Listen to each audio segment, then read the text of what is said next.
وَلَنَبْلُوَنَّكُمْ بِشَيْءٍ مِّنَ الْخَوْفِ وَالْجُوعِ وَنَقْصٍ مِّنَ الْأَمْوَالِ وَالْأَنفُسِ وَالثَّمَرَاتِ وَبَشِّرِ الصَّابِرِينَ۔ اللہ رب العالمین نے فرمایا اے لوگو یاد رکھنا اس چیز کو کہ ہم تمہیں آزمائیں گے۔ یا رب العالمین کس چیز سے آزمائیں گے؟ وَلَنَبْلُوَنَّكُمْ بِشَيْءٍ مِّنَ الْخَوْفِ، ہم تمہیں خوف سے آزمائیں گے۔ وَلَنَبْلُوَنَّكُمْ بِشَيْءٍ مِّنَ الْخَوْفِ وَالْجُوعِ، ہم تمہیں بھوک سے آزمائیں گے۔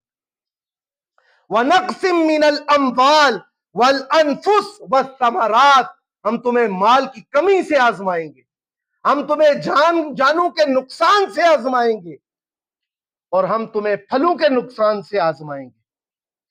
یہ حالت جنگ ہے۔ حالت جنگ میں شہید ہونے والے لوگ ہوتے ہیں۔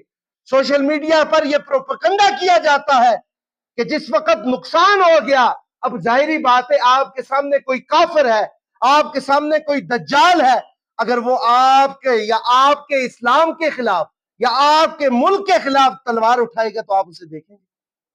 تو لہٰذا اللہ نے پہلے خبردار کر دیا ہے وَلَنَبْلُوَنَّكُمْ بِشَيْءٍ مِّنَ الْخَوْفِ وَالْجُوعِ وَنَقْصٍ مِّنَ الْأَمْوَالِ وَالْأَنفُسِ وَالثَّمَرَاتِ۔ ان چیزوں سے یاد رکھنا، میں تمہیں خوف سے آزماؤں گا، جانوں کے نقصانوں سے آزماؤں گا، کہ جنگوں کے اندر کیا ہوتا ہے؟ جانوں کا نقصان ہوتا ہے۔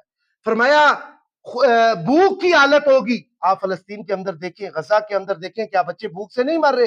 اللہ نے کہا ہم بھوک سے آزمائیں گے۔ اچھا، بھوک سے آزمانے کے بعد پھر اللہ رب العالمین نے فرمایا کہ ہم مال کی کمی سے تمہیں آزمائیں گے، ہم پھلوں کی کمی سے تمہیں آزمائیں گے۔ آزمائیں گے اس لیے کہ ان الذین قالوا ربنا اللہ ثم استقاموا تتنزل علیہم الملائکہ، کہ اللہ اپنے بندوں کو اس لیے آزماتا ہے تاکہ ہم جانچ لیں، دیکھ لیں کہ ہمارے بندے استقامت دکھاتے ہیں یا نہیں دکھاتے۔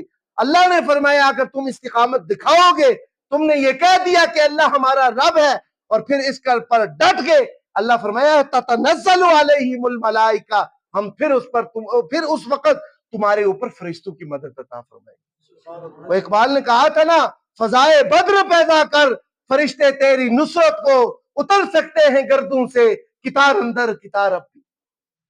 اور پھر فرمایا کہ تو نے پوچھی ہے امامت کی حقیقت مجھ سے، حق تجھے میری طرح صاحب اسرار کرے، ہے وہی تیرے زمانے کا امام برحق جو تجھے حاضر و موجود سے بیزار کرے، موت کے آئینے میں دکھا کر تجھے رخ دوست زندگی اور بھی تیرے لیے دشوار کرے، دے کے احساس زیاں تیرا لہو گرما دے اور فقر کی سانچ چلا کر تجھے تلوار کرے، فتنہ ملت بیضا ہے امامت اس کی جو مسلمان کو سلاطین کا پرستار ہے۔